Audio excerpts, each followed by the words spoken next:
അബ്കാരി act പ്രകാരം നമ്മൾ പൊതുസ്ഥലത്ത് മദ്യപിക്കുന്നതിന് കേസെടുക്കാറുണ്ട് 15C. പിന്നെ ഡ്രങ്ക് ആൻഡ് ഡ്രൈവ് നമ്മൾ കേസെടുക്കാറുണ്ട് മദ്യപിച്ച് വണ്ടി ഓടിച്ചാല്.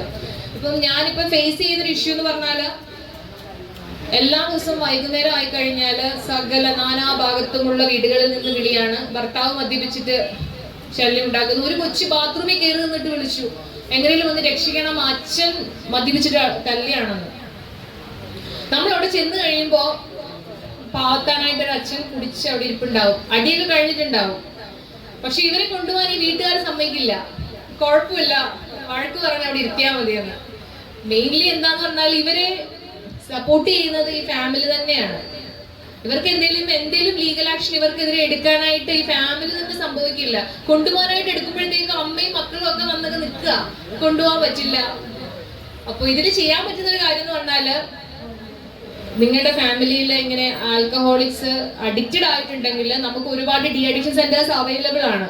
അപ്പൊ ഏതെങ്കിലും ഡി അഡിക്ഷൻ സെന്ററിൽ കൊണ്ടുപോയിട്ട് ഇവരെ നിങ്ങളുടെ ഹെൽപ്പോട് കൂടി ഡി അഡിക്റ്റ് ചെയ്യുക. മെയിൻ ആയിട്ടും കണ്ടുവരുന്നത് ആരും സപ്പോർട്ട് ചെയ്യില്ല. ചിലപ്പം ഈ പറയുന്ന ആൽക്കഹോളിക്സിനെ റിക്കവർ ചെയ്യണമെന്ന് ആഗ്രഹം ഉണ്ടാവും, പക്ഷെ സപ്പോർട്ട് ചെയ്യാൻ. ആ വെള്ളം ഫിലിം കണ്ടിട്ടില്ലേ നിങ്ങൾ? വെള്ളം കണ്ടിട്ടോ ബോയ്സ്? കണ്ടിട്ടോ?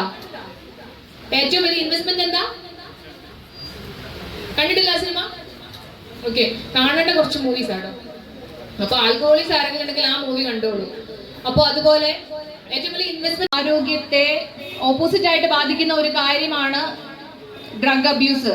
കഞ്ചാവോ MDMA ഇന്ന് അവൈലബിൾ ആയിട്ടുള്ള ഇപ്പൊ ഹെറോയിൻ, ഇപ്പൊ ഹൈബ്രിഡ്, ഇപ്പൊ ലേറ്റസ്റ്റ് ആയിട്ട് എത്രയോ കോടിയുടെ ഹൈബ്രിഡ് കഞ്ചാവ് പെരുമ്പാവൂരിൽ പിടിച്ചു. പെരുമ്പാവൂരിന്ന് അതായത് മിക്സഡ് ആണ്, ഏറ്റവും വെറൈറ്റി ആയിട്ട് അവൈലബിൾ ആയിട്ടുള്ള സാധനം ഹൈബ്രിഡ്. നമ്മൾ ഓരോന്ന് ഐഡന്റിഫൈ ചെയ്ത് വരുന്നുള്ളൂ. ഇവർ ആദ്യം പോകും, നമ്മൾ പുറകെ പോകും. ഇപ്പോ പോലീസ് കണ്ടുപിടിക്കാതിരിക്കാനുള്ള പല രീതിയിലുള്ള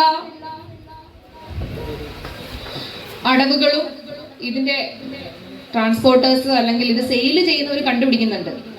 അപ്പോ അവര് കൊണ്ടുവന്നിട്ടാണ് നമ്മൾ ഐഡന്റിഫൈ ചെയ്തത് ഇതിന് ഇങ്ങനെ ഒരു സംഭവം ഉണ്ടെന്നുള്ളത്.